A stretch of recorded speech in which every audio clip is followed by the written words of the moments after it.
नमस्कार दोस्तों, मैं आपकी दोस्त व काउंसलर ममता। आज हम बात करेंगे घरेलू हिंसा की। जी हाँ, घरेलू हिंसा। घरेलू हिंसा परिवारों में, घरों में होने वाली वो हिंसा है जो कि भारतीय परिवारों में कमोबेश हर जगह पाई जाती है। बहुत सारे महिलाओं को इस बात का बिल्कुल भी इल्म नहीं होता, बिल्कुल जानकारी नहीं होती कि वो घरेलू हिंसा की शिकार है। वो लगातार सालों साल घरेलू हिंसा सहती रहती हैं, डोमेस्टिक वायलेंस उन पे होता रहता है, पर उन्हें मालूम नहीं होता है कि आखिर उन्हें क्या करना है। तो आज हम बात करेंगे कि कैसे करें पहचान कि यह घरेलू हिंसा है, और साथ ही साथ कि इसका हल क्या है, वो कैसे इससे निजात पा सकती है। देखिए, घरेलू हिंसा 4 तरह की होती है। एक है भावनात्मक हिंसा, यानी कि बात बात पे आहत करना, किसको? मन को, महिला को बात बात पे ताने देना, छीटाकशी करना, उसे उलाहने देना, हर बात पे उसे टोका टाकी करना, टिप्पणी करना, उसकी हर छोटी बड़ी बात को नेग्लेक्ट करना, उसे तवज्जो ना देना, उसकी प्रशंसा कभी ना करना। ऐसी सभी बातें जो कि महिला के मन को आहत करता है, वो भावनात्मक हिंसा होती है।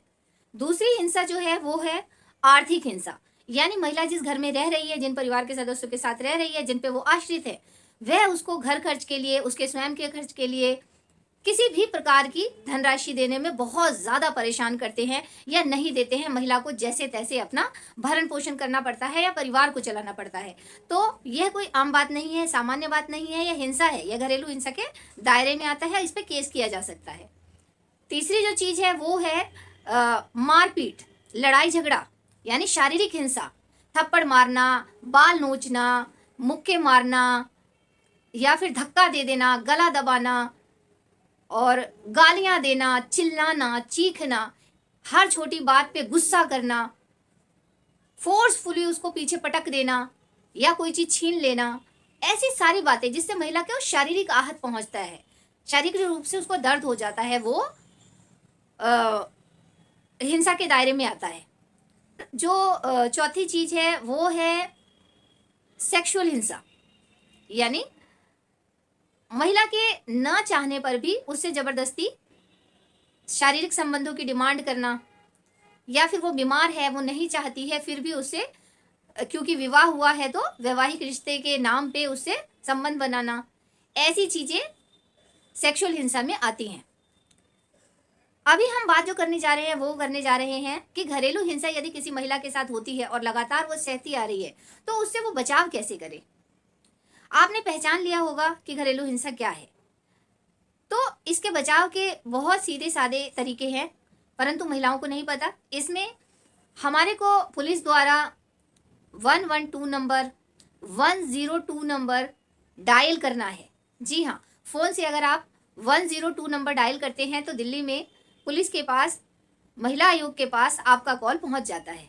इसी तरीके से अगर 181 पे आप कॉल करते हैं तो फिर आपकी सहायता के लिए उधर से पलट कर एक कॉल आता है, जिसमें वो आपके लिए एक महिला सहयोगी को, काउंसलर को भेजते हैं।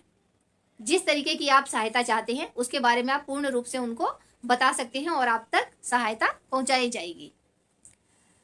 फैक्ट ये कहते हैं कि दिल्ली में ही नहीं बल्कि पूरे भारत में जो सबसे ज्यादा रेशो है, सबसे ज्यादा जो आंकड़े हैं अपराध के महिलाओं के प्रति, वो घरेलू हिंसा ही है। जी हाँ, ये चौंकने की बात है कि जिन घरों को महिलाएं चला रही हैं, जिन घरों में वो पली बड़ी हैं, जिन घरों में वो रहती हैं, वो ही एक हिंसा का केंद्र है।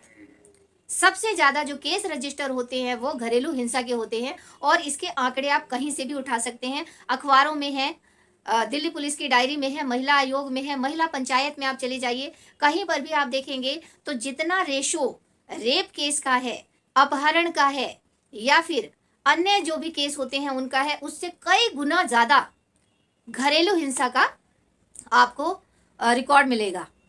तो घरेलू हिंसा कैसे रोका जाए और ये इतना अधिक क्यों होता है, इसका एक सामान्य सा जो तरीका है वो यही है जानने का कि इसके बारे में महिलाओं को नॉलेज नहीं है।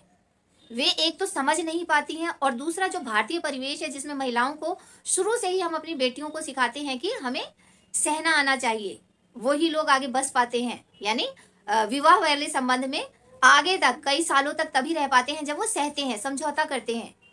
लेकिन किस लेवल तक समझौता करना है और किसके बाद आवाज उठानी है, यह नहीं सिखाया जाता। तो अब आपको स्वयं समझने की आवश्यकता है कि जब भी आपको दर्द होता है, आपको कष्ट होता है, आपको परेशानी होती है, आपके दिल को तकलीफ हो रही है या आपके शरीर को तकलीफ हो रही है, सामने वाला आपको रिस्पेक्ट नहीं दे रहा है, आपकी जो व्यक्तिगत जो आपकी क्षमता थी, वो बहुत ज़्यादा क्षीण-हीन कर दी गई है। तो ये वो वक़्त है जबकि आपको अपने साथ हो रही हिंसा की पहचान करके अपने लिए सहायता माँगने की आवश्यकता है। तो जब भी कोई महिला आपको दिखाई देती है कि वो पीड़ित है या आप स्वयं को पीड़ित पाते हैं, तो यह एक वायलेंस हो रहा है जो कि कानूनी रूप से गलत है। तो इसके लिए ज़रूर आवाज़ उठाएँ, बोलें, आगे बढ़ें और स्वयं को सुरक्षित करें, या आपके संपर्क में जो भी महिला इस तरीके की हिंसा से पीड़ित है, तो उनका सहयोग करें। आपको सभी नंबर, सभी फैक्ट बता दिए गए हैं, तो इनका ज़रूर से ज़रूर उपयोग करें और स्वयं की सहायता करें। आप दुनिया में यूनिक हैं, तो आपका फर्ज बनता है कि आप अपने आप की रक्षा करें। आप देश के लिए, आप समाज के लिए, आप परिवार के लिए बहुत बहुमूल्य चीज़ है। भले ही जिस परिवार में आप रह रहे हैं, वहाँ पर आपके बारे में इस तरीके से नहीं सोचा जा रहा, परंतु ये आपका फर्ज बनता है कि आप स्वयं के बारे में अच्छे से सोचें और सहायता के लिए पुकार करें, नंबर डायल करें और सहायता प्राप्त करें। धन्यवाद।